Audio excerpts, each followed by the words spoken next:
नमस्कार, मैं हूँ मनविंदर। आप सभी राष्ट्रवादियों का एमबीएन नेटवर्क में बहुत-बहुत स्वागत है। आपसे अनुरोध भी है कि चैनल को सब्सक्राइब कर लीजिए और वीडियो को लाइक भी कर लीजिएगा। अंत तक हमारे साथ इस चर्चा में बने रहिएगा। इस वक्त दुनिया की नज़र प्रधानमंत्री नरेंद्र मोदी के चीन दौरे पे है, क्योंकि अक्सर ये माना जाता है कि भारत और चीन नज़दीक नहीं आ सकते और ये किसी हद तक सच भी है। लेकिन क्या चीन और भारत वाकई करीब आ रहे हैं? क्योंकि नरेंद्र मोदी जी का ये 7 साल के बाद चीन जाना हुआ है और वहाँ क्या हो रहा है ये हर कोई जानना चाहता है। एक और बात है, हजारों वर्ष पुराने भारत चीन संबंधों में गर्माहट से डोनाल्ड ट्रंप उनको भी एक बड़ा संदेश मिल रहा है। कई बड़े सवाल हैं वैसे। शी जिनपिंग ने दुनिया को भी संदेश दिया है अपनी तरफ से। चीन यानी कि ड्रैगन और भारत जिसका प्रतीक हाथी के तौर पर दिया गया है, तो ड्रैगन और हाथी का साथ आना दुनिया के लिए जरूरी है। ये मोदी नहीं कह रहे हैं, ये जिनपिंग कह रहे हैं। मीन्स हाथी और ड्रैगन ये तो घी खिचड़ी हो गए। घी खिचड़ी का मतलब बिल्कुल एकदम जेल हो गए आपस में। तो जो ट्रंप सोच रहे थे कि ये कभी हो नहीं सकता और लोग उनको समझा रहे थे, उनका मीडिया, उनके जो क्लोज, उनके फर्स्ट लाइन के लोग थे, वो कह रहे थे कि ऐसा मत करो, टैरिफ मत लगाओ। अब ये बहुत बड़ा हिट हो गया है। तो कई सवाल हैं, इनके जवाब तलाशते हैं। मेरे साथ जुड़ चुके हैं, आप देख रहे हैं साथ वाली स्क्रीन पे, संदीप आर के सिंह जी। संदीप जी, बहुत बहुत स्वागत है आपका। नमस्कार। नमस्कार मनविंदर जी, आपके दर्शकों को भी नमस्कार। Thank you for inviting me on this platform.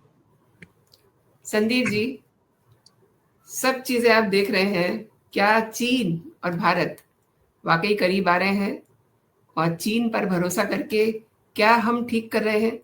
देखिए, जिनपिंग तो बड़े उत्साहित हैं, जैसा कि मैंने अभी आपको बताया। तो क्या सीन बनता हुआ देख रहे हैं आप? मैम, सबसे बड़ी बात है कि हम इस समय किसी पर भरोसा नहीं कर रहे हैं। कोई हमारा नहीं है, क्योंकि चीन कम्युनिस्ट चीन है। ठीक है। भारत इस समय जो सबसे ज्यादा भरोसा कर रहा है, वो कर रहा है वो स्वयं पर, खुद पर। ये जो आत्मविश्वास है, अभी जिस प्रकार से ट्रंप के बारे में कई न्यूज आई कि उसने कॉल किया और मोदी जी ने कॉल नहीं उठाया। संसद में मोदी जी ने स्वयं बोला कि ऑपरेशन सिंदूर के समय जीडी वॉन्स का भी कॉल आ गया था और उन्होंने 4-5 बार फोन आया हम तो कुछ तो मीडिया रिपोर्ट्स है, कुछ मोदी जी ने जो खुद कहा है, तो of course we will consider it as a fact. फिर ये कि चीन ने हमारे साथ काफी बीच में कोशिशें की गलवान में, जो वो कर रहा था, जो कम्युनिस्ट चीन का एक माइंडसेट है। तो उस वक्त भी हमने तभी जवाब जो दिया गलवान और डोकलाम में, वो भी हमने अपने आप पर विश्वास रखते ही दिया।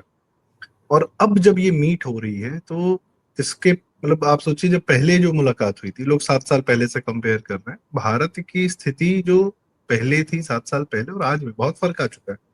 आप ऑपरेशन सिंदूर करके अभी अभी आए हैं, आप सोचिए आपका आत्मविश्वास लेवल किस लेवल पर है।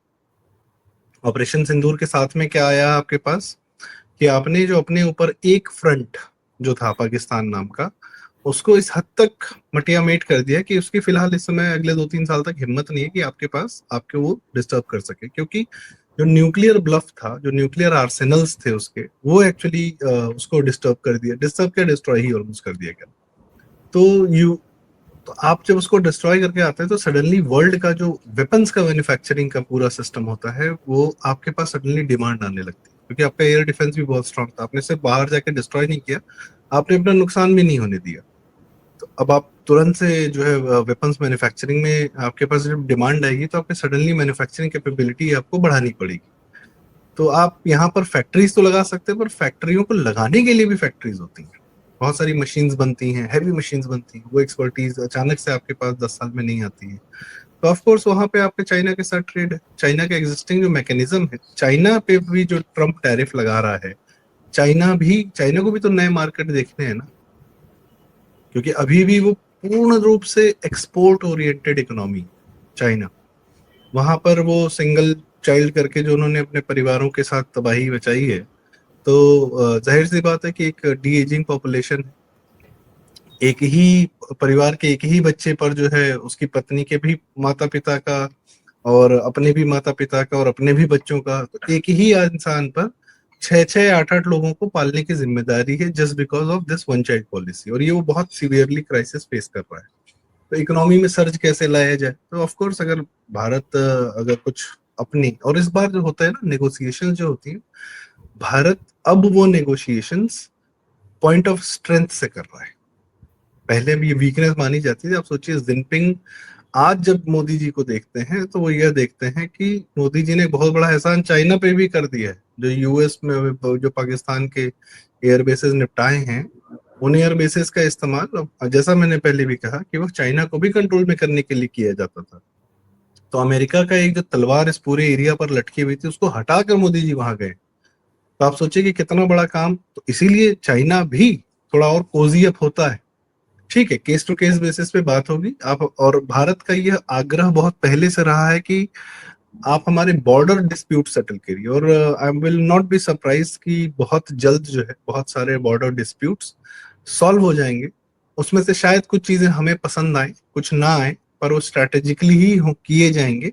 और चाइना के साथ जो बॉर्डर डिस्प्यूट है, क्योंकि ये सब अंग्रेज सब वही मैकमोहन लाइन, ये लाइन, वो लाइन बना के गए, पता नहीं किसके नाम से क्या क्या, वो जबकि हम लोग सिविलाइजेशनल। चाइना भी जब कम्युनिस्ट माइंडसेट से बाहर आता है, समझता है कि यूएस ने उसको फैक्ट्रीज दी, बहुत पैसे दिए, पूरा डेवलप कराया, लेकिन किसके लिए, उससे नुकसान कहाँ किसका हुआ, चाइना का। लेकिन जो पूरी भाई आदमी जाएगा तो, और कम्युनिस्ट कब आए हैं, हार्डली 80 साल पहले, 1945 50s में ही आए कम्युनिस्ट चाइना में। तो उससे पहले तो चाइना चाइना था ना। वो तो पहले से भी इन्वेंशन कर रहा था। एक सिविलाइजेशन है, दो ही सिविलाइजेशन है जो सामने खड़ी है इनके सामने। एक भारत खड़ा है और एक चाइनीज सिविलाइजेशन खड़ी। अगर वो अपने सिविलाइजेशनल रूट्स पे जाते हैं, तो जैसा आपने बताया कि ड्रैगन शब्द का इस्तेमाल किया और हाथी का इस्तेमाल किया, तो यह हमारे सिविलाइजेशनल रूट्स की तरफ जाता है। ये डिपिक्शन हमको कैपिटलिज्म, सोशलिज्म, कम्युनिज्म ये सब नहीं दे सकता, उसके बस का नहीं है। ये हमारी सिविलाइजेशन से आता है। गणेश जी की पूजा किसी और फॉर्म में चाइना में होती है, और देखेंगे तो कुछ अलग ही रूप में है, पर वो ऐसा स्वरूप है जो आप समझ जाएंगे कि हाँ ये गणेश जी ही है। एक सहाना सिंह जी हैं, वो एजुकेशनल हेरिटेज ऑफ इंडिया करके इन्होंने किताब लिखी है, और काफी ज्यादा उस पर काम भी किया हुआ है कि भारत की यूनिवर्सिटीज पहले क्या थी, कैसी थी। तो वह बताती हैं कि भारतीय लोग, जैसे हम एक बताइए कि बाहर से ह्यूएन आए, अकलौते आए, ऐसा नहीं था। चाइना से हमारा जो ट्रेड रहा है, न सिर्फ ट्रेड, एजुकेशनल या इंटेलेक्चुअल आपस में जो हम लोग की शेयरिंग रही है, वो बहुत पुरानी, बहुत नेक्स्ट लेवल की रही है। यहाँ से भी बहुत लोग चाइना जाते थे, चाइनीज सीख कर, मैंडरिन सीख कर जाते थे, और यहाँ पर भी लोग आते थे, संस्कृत सीखते थे। वो पुराना कॉम्बिनेशन। आप सोचिए भारत का सबसे बड़ा जो रेलवे जंक्शन है, वो है इस समय तो पंडित दीनदयाल उपाध्याय जी के नाम पर है वो, बनारस के बगल में मुगल सराय बोलते हैं उसको। वो मुगल लोग पता नहीं किसको काहे उसको जी। नाम चेंज कर दिया। पर वो एक ऐसी जगह है जहां से सिल्क रूट चाइना की तरफ जाता था, और उत्तरापथ और दक्षिणापथ का वो एक मर्ज होता था बनारस पहुंचकर मुगल सराय पर। तो एक रूट सिल्क रूट था, और एक हमारे जो जीटी रोड वाला है, जो इधर पेशावर से और तक्षशिला से, जब जिस पर चाणक्य चलते थे, तो तक्षशिला से पाटलिपुत्र तक पहुंचने वाला, तो वो रूट वहां जाके मर्ज करता है। तो वो भारत का आज तक का सबसे बड़ा ऐसा रोड नेटवर्क शुरू से रहा है कि लोग उसी को डेवलप करते गए। सिरसा सूर्य ने कोई जीटी रोड अलग से नहीं बनाई थी, वो पहले से एक रोड थी, थोड़ा बहुत काम किया होगा, उसको थोड़ा सुदृढ़ किया कर दिया होगा, वो था पहले से, खैर। और उसी से एक रूट हमारी चाइना जाता था, जो तिब्बत जाता था, उधर ट्रेड होता था, या अरुणाचल से भी जाता है, या पॉइंट इज की यहाँ तक कि समुद्र के रास्ते पर भी, जो संजीव सान्याल जी बहुत डिटेल में बताते हैं कि समुद्र के रास्ते से हमारा चाइना से, वियतनाम से, कंबोडिया से क्या हमारा व्यापार था। तो ये सब इतिहास तो हमें पढ़ाया नहीं गया, न ढूंढने की कोशिश की गई कि हमारा एक्चुअल इतिहास क्या रहा है। अब आज हम लोग अपने उस इतिहास को वापस गौरवान्वित होने के लिए ढूंढ रहे हैं, खोज रहे हैं, जो कि मिल भी रहा है। तो अब पहला शिक्षा मंत्री ही मदरसा छाप रहा, जो कि मदरसे से ही निकला था, उसने किसी स्कूल का मुंह भी नहीं देखा था, उसको बहुत भीषण इंटेलेक्चुअल मौलाना अबुल कलाम आजाद, और बाद में 4 शिक्षा मंत्री मुसलमान रहे, फिर कम्युनिस्ट भी रहे। तो उन्होंने तो एक पूरी कोशिश की कि हम अपना इतिहास स्वयं भूल जाएं, हिंदू अपना इतिहास भूल जाए, और सभ्यता तो हिंदुओं की है ना। ये तो अभी आए 1000 साल पहले, हम तो 5000 साल पहले से यहाँ ट्रेडिंग चल रही चाइना के साथ। तो आज जो हो रहा है, एक अच्छी बात यह है कि भारत वहां पर अपनी बहुत ही स्ट्रॉन्ग वैल्यूज लेकर और साथ में स्ट्रेंथ दिखाकर वहां गया है बात करने। और दूसरा, अब आपको हल्के में कोई नहीं ले सकता, पर्टिकुलरली जी जिनपिंग भी नहीं ले सकते, कोई नहीं ले सकता।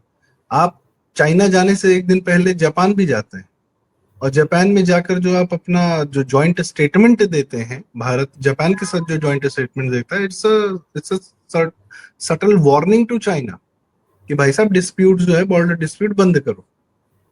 ठीक है, तो आप उस चाइना से मिलने से पहले आप जापान से मिलकर, जापान से हमारे मोदी जी के वैसे भी शिंजो आबे जी से बहुत अच्छे संबंध रहे। वो एकमात्र मोदी जी थे जो शिंजो आबे के फ्यूनरल पे पहुंचे थे, सब काम नाम छोड़ के। मोदी जी सिर्फ 3 लोग के अचानक मृत्यु पर सब काम नाम छोड़ के तुरंत पहुंचे। अटल जी पर ऑफ कोर्स बनता था, उनके साथ तो वो बहुत देर तक चले। लता मंगेशकर जी के उस पर और जापान के जो हमारे शिंजो एब थे उनके यहाँ, क्योंकि खैर उनके अपने पुराने, जब गुजरात सीएम थे तब से उनके बड़े अच्छे रिश्ते रहे। तो कहने का मतलब है कि आप चाइना जाते हैं और एससीओ की मीट में जाते हैं, ऑफ कोर्स शंघाई कॉर्पोरेशन जो अपना है पूरी ऑर्गेनाइजेशन है, तो ये सब वो बॉडीज हैं जो यूएन को रिप्लेस करेंगी। यूएन अब किसी काम का है नहीं, सबको पता है। यूएसए का और यूरोप का और वेस्ट का जो दखल है हर ग्रुप में, उससे अलग बातचीत होना, ब्रिक्स को साथ लेकर आना, और चाइना और भारत का एक कम से कम सिंगल पॉइंट एजेंडा दोनों का है कि ये डॉलर के कुचक्र से हम दोनों को बाहर आना है। जी। ये दोनों का एक साथ है। इस मामले में अमेरिका दोनों का दुश्मन है, और जी, दोनों जी। का दुश्मन अमेरिका है, और दोनों ने कम से कम, अमेरिका यह चीज नहीं होने देना चाहता कि वर्ल्ड की बड़ी इकोनॉमीज जो है, चाइना और रशिया और क्या कहते हैं भारत, ये आपस में ट्रेडिंग करें तो डॉलर में ही करें। क्योंकि ऑफ कोर्स एक अलग कहानी है, हम लोग उस पर कई बार बात कर चुके हैं डी डॉलरेशन के प्रोसेस में। पर चाइना का भी बहुत पुराना, चूंकि बड़ी इकोनॉमी हो गई है तो वो अपनी बात रख सकती है कि हमको इस ट्रेडिंग हमको डॉलर में नहीं करना। तो ये हमारा सिंगल पॉइंट एजेंडा है। और आपस में जो मैन्युफैक्चरिंग का लेन देन है, व्यापार चल रहा है हमारा चाइना से, बिल्कुल चल रहा है, हम बंद नहीं कर सकते। दवाओं की एपीआई सरकार काम कर रही है। अब वो ट्रंप जैसा नी जर्क रिएक्शन नहीं दिया ना मोदी जी ने, भाई मैन्युफैक्चरिंग अगर हमें अपने यहाँ बढ़ानी थी तो उसके इंफ्रास्ट्रक्चर पे काम करना था, उसको धीरे धीरे शनय शनय अपने एपीआई पीएलआई स्कीम्स लाए। अब दवाओं की जो रॉ मटेरियल एपीआई 90% चाइना से आती है, तो आपके यहाँ पीएलआई स्कीम देकर आपकी ही फार्मा कंपनीज को बोला गया कि भाई एपीआई भी बनाओ, अपनी ही जो फार्मा प्रोडक्ट बना रहे हो, दवाएं बना रहे हो, उसका रॉ मटेरियल भी बनाओ, यही बना लो, क्या दिक्कत। तो आप सेमीकंडक्टर, ऑफ कोर्स अभी आपने अभी तो हमारी शुरुआत हो रही है सेमीकंडक्टर की मैन्युफैक्चरिंग में, लेकिन तब तक आप कहाँ से लेकर आएंगे। कोविड के बाद ये हुआ कि भाई सेमीकंडक्टर की सप्लाई नहीं आ रही चाइना से, तो हमारी गाड़ियां खड़ी हुई थी, महिंद्रा टाटा वाटा सबकी गाड़ियां यहाँ पे खड़ी हुई थी, डिलीवरी नहीं हो पा रही थी। क्यों? क्योंकि उसमें जो बेसिक सेमीकंडक्टर चिप्स थे वो नहीं आ रहे थे पीछे से। तो आपकी सारी मैन्युफैक्चरिंग कैपेबिलिटी कैसी की तैसी हो रखी थी, क्योंकि उसके मेजर कंपोनेंट्स, इलेक्ट्रॉनिक कंपोनेंट्स आ रहे थे चाइना से।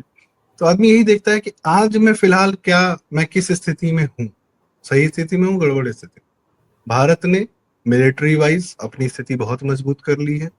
चाइना, अगर कम्युनिस्ट चाइना अपने कम्युनिस्ट माइंडसेट से बाहर आ जाए, बॉर्डर डिस्प्यूट ना करे, तो भारत और चाइना में ऐसा कोई कोई बोन ऑफ कंटेंशन में नहीं है ना। किस बात की लड़ाई है, किस बात की लड़ाई। आप कमजोर थे, आप नेहरू जी के सोशलिज्म और वो सब नौटंकी में लगे हुए थे, तो अगला आपको पीटेगा ही पीटेगा। आप अगर मजबूत रहेंगे तो आपको लोग दूर से प्रणाम करेंगे, हाँ भैया ठीक है, आप अपना काम करिए, हम अपना काम करते हैं। पर आप जब कमजोर ही होते जा रहे हैं आर्थिक रूप से या किसी भी रूप से, और आप अगले के सामने जाके लेट जाएंगे, तो अगला तो पीटेगा ही ना आपको। और वैसे भी वो कम्युनिस्ट माइंडसेट का चाइना था। अब क्या है, उसको भी समझ में आ गया 20-30 साल 25 साल से पिछले 40 साल से बिजनेस करते करते, दुनिया को सप्लाई करते, कि भाई कम्युनिस्ट माइंडसेट हटा दो, थोड़ा सा कैपिटलिज्म वर्क मोड में आओ, उसी से अंदर। और अब उसको भी समझ में आ रहा है कि वन चाइल्ड पॉलिसी, इस प्रकार की चीजों से क्या नुकसान हुआ है उसका। तो अब आप में और भारत में और चीन में, मुझे ऐसा लगता है अंटिल, लेकिन क्या है ना, वो अगेन कम्युनिस्ट माइंडसेट वाले लोग हैं जो रूल कर रहे हैं। आज अगर उनकी मजबूरी अमेरिका से फंसी है, तो उनको भी आपसे कुछ चाहिए। ऐसा नहीं कि सिर्फ हम ही को चाहिए, उनको भी आपसे चाहिए। ठीक है, तो अभी आप देखेंगे कि चाइना और भारत का व्यापार बढ़ेगा, पर एक जो कॉमन है एनिमी, और वो वाकई एनिमी है, वो किसी को भला, वो किसी को चैन से रहने नहीं देगा, वो है अमेरिका। वो खुद बैठा है अटलांटिक पार, और खुद काफी सेफ है, ज्योग्राफिकली बहुत सेफ है, उस पर कोई जाके इस तरीके से मिसाइल नहीं मार सकता। इसलिए वो दुनिया भर में मिसाइल मारता रहता है, दुनिया भर में वॉर करवाता रहता है। तो अब उसके कुचक्र से, अमेरिका के पावर सुप्रीम होने से तो हमें बाहर आना ही है ना जीवन में। देखिए, अखबारों ने भी काफ़ी कुछ लिखा है जिनपिंग और मोदी जी की मुलाकात के बारे में, थोड़ा-सा उसको भी देख लेते हैं। और बिल्कुल। इस पर नज़र अगर दुनिया की है तो मैं समझती हूँ कि ट्रंप की भी ज़रूर होगी। अब ये जो तस्वीर है, न्यूयॉर्क टाइम्स ने मोदी, जिनपिंग और पुतिन की अखबार में हेडलाइन बनाई है। हम्म। तो उन्होंने साथ में ये भी लिखा है कि शी जिनपिंग के लिए इससे बेहतर मौका शायद ही कोई हो सकता था। एक तस्वीर और सी- दिखाती हूँ। हम्म। जी, जी, आप कुछ कमेंट करना चाह रहे थे? हाँ, मैं कह रहा था इन तीनों को ये है कि भाई चाइना एक इतनी बड़ी इकोनॉमी है, चाइना सबसे ज्यादा ऑयल कंज्यूमिंग इकोनॉमी है। इंडिया, भारत अपने आप में ऑयल कंज्यूमिंग इकोनॉमी है, और मिडिल ईस्ट से हटकर रशिया इस समय सबसे ज्यादा ऑयल प्रोड्यूसिंग कंट्री बन के बैठा हुआ है। जी, तो अगर ये तीन आपस में इस तरीके से, अगर मैं सिर्फ प्योर एनर्जी के टर्म्स, एनर्जी की ट्रेड की बात करूं, तो एनर्जी की ट्रेडिंग अगर ये तीनों आपस में करते हैं तो यूरोप को और अमेरिका को क्या लेना देना इन तीनों से, क्या जी, तकलीफ है? लेकिन नहीं, ये अमेरिका लगा हुआ है कि नहीं नहीं, आप रशिया से तेल नहीं खरीद। अरे क्यों नहीं खरीदेंगे भाई, तुमसे क्या मतलब? अकेला तुम जो है सीरिया में टेररिस्ट बिठाते हो, आईसिस को फंड करते हो तुम, जब मन चाहते हो किसी देश को बर्बाद कर देते हो, और पुतिन को बोलते हो कि वो टेररिस्ट है, या वो जो भी आप बोलते हो, तो तुम्हारे कहने से थोड़ी हो जाएगा। सबसे बड़ा टेररिस्ट तो अमेरिका खुद है। तो तुम्हारे कहने से कोई मानेगा थोड़ी भाई। हमको भी तो अपने देश को देखना है, क्या भारत को हमें नहीं देखना है? अभी तेल हम तुम्हारे हिसाब से खरीदने लगे या बेचने जो भी करने लगे, रशिया से न ले, तो हमारे यहाँ अंदरूनी कितना बड़ा स्ट्रगल हो जाएगा, अशांति जी, हो जाएगी। तो तुम्हारे कहने से हम रशिया से तेल ना खरीदे? क्यों नहीं खरीदे? चाइना भी खरीद रहा है, बिल्कुल खरीद रहा है, खरीदेगा, कहीं से तो खरीदेगा। एनर्जी डिपेंडेंट है अगर हम, तो हम अपने आप को कहीं ना कहीं सिक्योर करेंगे। तो इससे अमेरिका को कोई दिक्कत नहीं होनी चाहिए। तो ये जो फोटो है, इसमें तीन लोग जो साथ दिख रहे हैं, ये आपस में बहुत बड़ा, आप सोचिए एशिया कवर करते हैं ये। वर्ल्ड बिल्कुल। की सबसे ज्यादा पॉपुलेशन इन तीनों के पास है, सबसे ज्यादा रिसोर्सेज। रशिया अपने आप में बहुत ज्यादा नेचुरली रिच है रिसोर्सेज, अभी तो प्रॉपर एक्सप्लोरेशन भी नहीं शुरू हुई, आर्कटिक उसके पास में। तो व्हाई नॉट? जी। रॉयटर्स ने भी एक फ़ोटो पब्लिश किया है। भारत और हम्म। चीन आपसी संबंध सुधारने के लिए तैयार है। तो ये जो चीज़ें बताती हैं, मतलब ये मैं दर्शकों को इसलिए दिखा रही हूँ कि इन तस्वीरों पर ट्रंप की भी नज़र होगी, नहीं? नहीं बिल्कुल, ट्रम्प, देखिए ट्रम्प एक सिम्टम है, ट्रम्प सामने दिख रहा है। समस्या जो बीमारी है वो अमेरिका है। जी, ठीक है। और लोग कह सकते हैं कि आज मैं अमेरिका को बहुत बोल रहा हूँ। मेरे देश के फायदे के लिए कौन है और मेरे देश के नुकसान के लिए कौन है, और समय समय पर कौन दिखता है और कौन नहीं दिखता है। ठीक है। आज ट्रम्प वो है जिसने अमेरिका का मुखौटा उतार दिया है। अमेरिका करता यही था, दादागिरी ही करता था, आपको दबा के ही जी, रखता था। अगर कोई ये कहे कि पाकिस्तान द्वारा जितने बम भारत में फोड़े गए और जितनी आतंकवादी घटनाएं भारत में की गई, उसमें अमेरिका का दखल नहीं था, हाथ नहीं था, या अमेरिका की जानकारी में नहीं था कि कौन कर रहा है, क्या करवा रहा है, तो भाई मैं जो है थोड़ा सा वो अलग ही व्यू रहेंगे मेरे। अमेरिका के जानकारी में हो रहा था। भारत इंटरनली डिस्टर्ब रहे, इसके लिए पाकिस्तान को एक टूल की तरीके से वेस्ट ने इस्तेमाल किया है। और उसी अब तो कोई शक पाकिस्तान जो नहीं। अनडेमोक्रेटिक है, जो मिलिट्री तानाशाह जिसको रूल करते हैं, उसको तुम फंड किए जा रहे हो, किसके खिलाफ किए जा रहे हो? अगर तुम पाकिस्तान को हथियार सप्लाई कर रहे हो, तुमको नहीं पता ये सिर्फ और सिर्फ भारत के खिलाफ इस्तेमाल होने वाले हैं? तो तुम इतना पाकिस्तान, आज भी पाकिस्तान जब प्रॉब्लम में रहता है उसको आईएमएफ बेल आउट कर देता है, उसको अमेरिका बेल आउट कर देता है, कुछ ना कुछ पैसे दे देता है, जो भी करता है।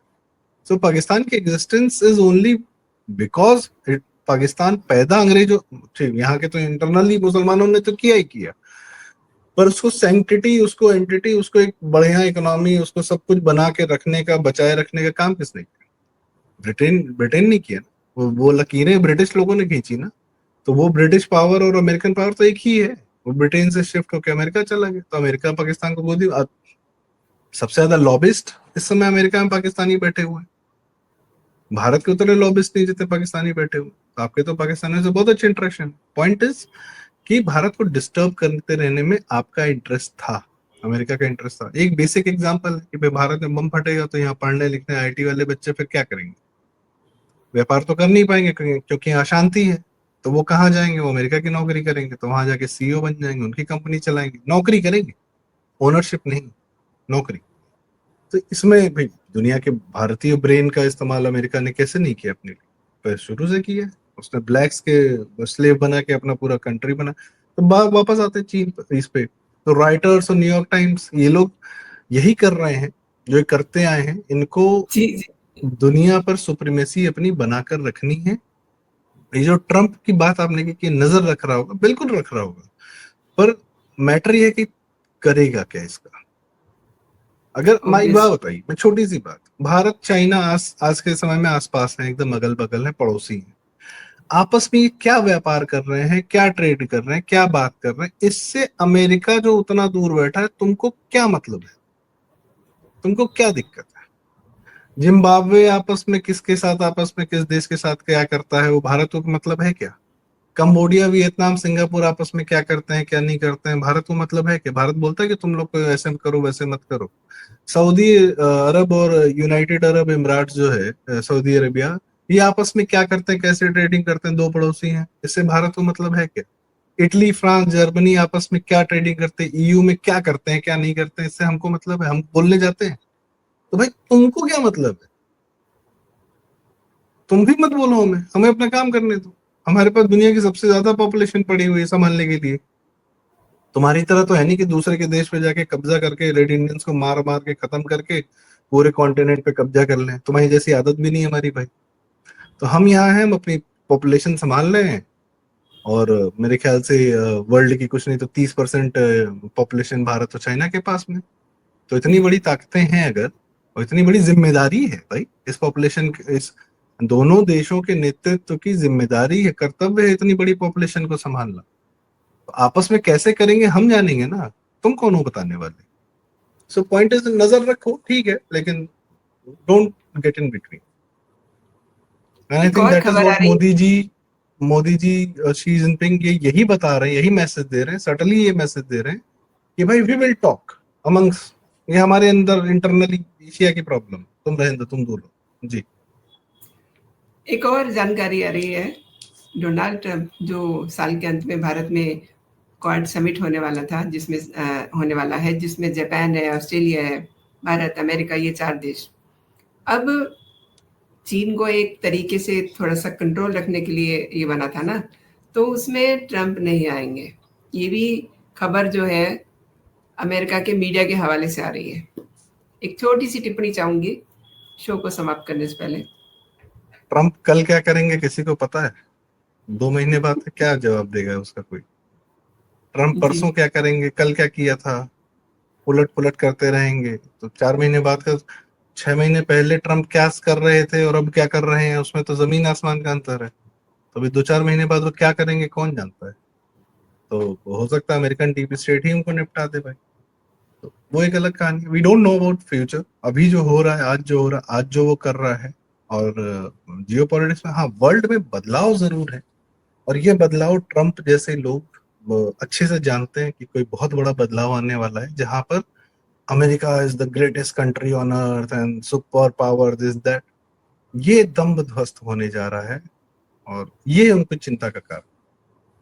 आपने सही कहा कि एक बहुत बड़ा बदलाव होने जा रहा है और उस बदलाव को शायद से भारत करेगा।